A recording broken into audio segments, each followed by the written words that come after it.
In the state of Nevada, you can get your marriage annulled, not just a divorce, but actually an annulment of your marriage under very specific situations.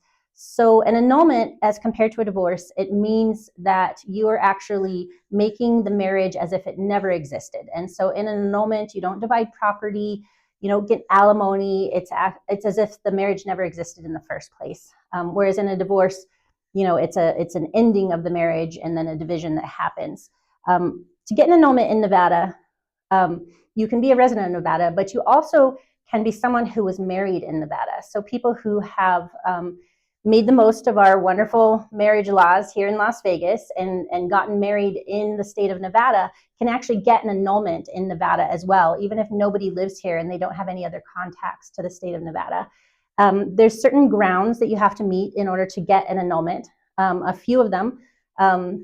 One of them is want of understanding. Often this is, I was too drunk to know what I was doing, something along those lines. Another one is fraud.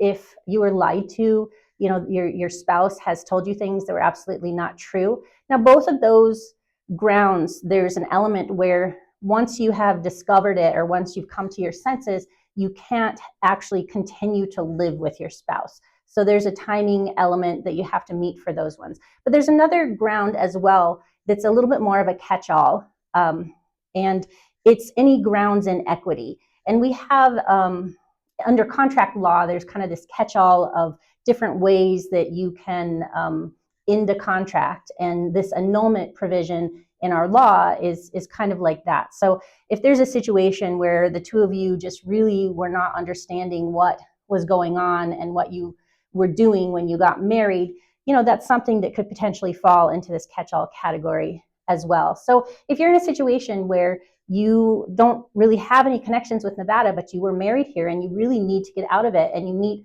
one of these grounds for it, you can come to the Nevada courts and ask them for an annulment.